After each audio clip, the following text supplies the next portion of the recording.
This week, the sophisticated and compelling world of commercial animation as we're on location at the Luma Digital Content Studios here in Johannesburg.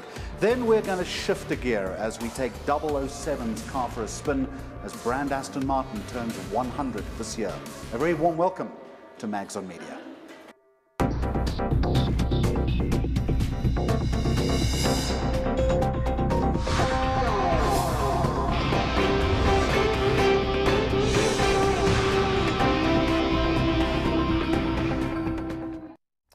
Now, when you think animation, big budget Disney or Pixar movies tend to come to mind. The general perception in South Africa is one, we don't have the skills, or two, we don't have the cash or the budget to actually compete with the international market and produce high quality animated films. Well, Paul Meyer, who is the founder and owner of Luma, is strongly, I sense, going to disagree with that sentiment as we play some of the work that your agency produces behind us.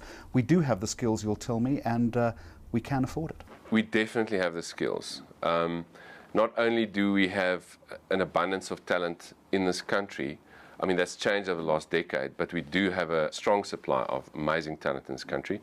But also there are numerous heads of departments in international studios all over the world, ex-South Africans, expats. Some of them pretty keen to come back and come and make an awesome film here. And am I correct in saying that a lot of the work that you're doing is not only for the South African market, but also exportable as well? Yeah, absolutely. And that's definitely where a lot of our growth is coming from, is internationally. We're doing more and more international work. We're becoming more well-known out there. It's obviously very favorable to work in rands if you are, a company that's earning in dollars. Don't let's talk too much about the exchange rate now, because you're just going to upset lots of people, myself included. Paul, as we're chatting now, I'm seeing a lot of very familiar animation that has come up. You've been involved in so many different campaigns. Where do you come into the whole process? You work for the advertising agencies, I would imagine, but at what point does your process start and then stop? Our clients are the ad agencies. So typically we'll receive a brief. Sometimes we'll pitch on it against some other studios. Often, due to our relationship with the agency, we will be a preferred supplier, or they will just say, listen guys, we need your magic on this one. Here's the work. And we'll start the creative process there. We'll start a creative dialogue with the agency, and we will literally take whatever they give us and reimagine it to be the most amazing version of what that brief can be. All right, you're talking about, you use words like magic and reimagine. As you come into this whole process, what are your animators actually doing? I think if we walk out that door, we're going to see about 30 or 40 people who are sitting animating. Yeah. How do they turn that idea into the magic that you refer to? We start the way that Disney has done it for the last 100 years. We start on paper, we start by brainstorming stuff, pitching ideas at each other. The conceptual design process, the storyboarding process, when all the creative thinking has been done and it's been crystallized into a really solid idea, that's when we can take it into the digital world and model those characters and breathe life into them and those environments, create that beautiful lighting, that beautiful texture. When you talk about modeling the characters, what are you actually doing? So 3D modeling is literally like joining the dots in 3D. It's like building something out of clay or paper mache, but you're doing it in an empty digital virtual world where the rules of our world don't apply, so you can get away with murder. You can undo your mistakes. You can't do that in real life. Yeah. So, how long does that process typically take then? It could be like a millisecond from saying create sphere, boom, to like months to create a realistic character or a realistic creature that's got fur and veins and muscles and every single realistic facial expression. If you had to create one of the big five, for instance, it would take you months.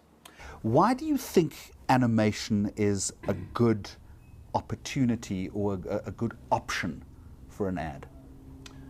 Well, that's a very good question, because people who don't understand animation, especially in the context of advertising, often just go, well, oh, we don't have a lot of money, let's do animation, or, oh, it's for kids, let's do animation. Whereas I think if you understand animation very well, you'll understand that it's suited to character brands. It's suited to the type of story that you can only tell in animation. Sometimes we say, don't animate it if you can shoot it. So people who say, oh, actors are going to lose their jobs because computer-generated guys are going to... It's way too expensive to create computer-generated humans. shoot the actors rather. You know, shoot what you can shoot, but animate what you can't shoot. And that goes for visual effects as well. When you match brand to character, how difficult is that? Often the tonality of the brand has got to be represented in the kind of character that you're creating. Yeah. I'd suggest that animators don't always get that right, is that you look at the character and you say, that doesn't really feel right with the brand. Yeah. That, I would imagine, you've got to almost start that process at the paper form that you were talking about. You know, one of the challenges we face on a daily basis is that clients do work in isolation from us and from the animation process and bring it to us where decisions have been made that isn't necessarily right. All the right questions haven't been asked. The character hasn't been given birth in the right way and nurtured in the right way. And we often have to correct or try and improve on rules that have been set in place that we can't change. Paul Meyer, what makes a good animator?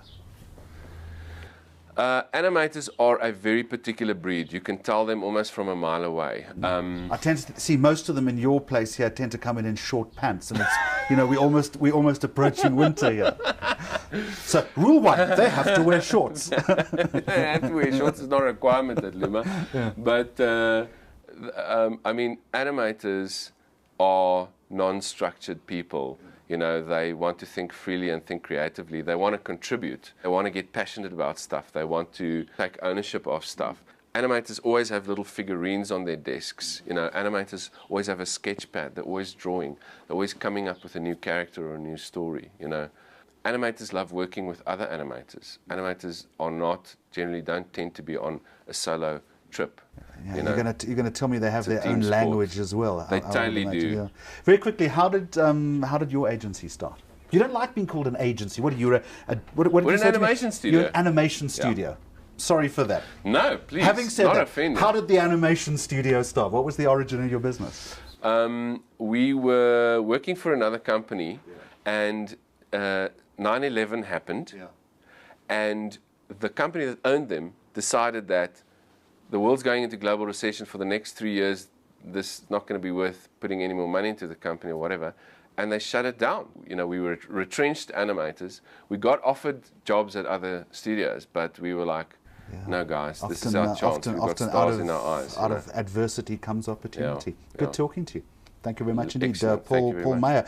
Coming up on the program, we're going to chat about the rich and prestigious brand heritage of a great British car.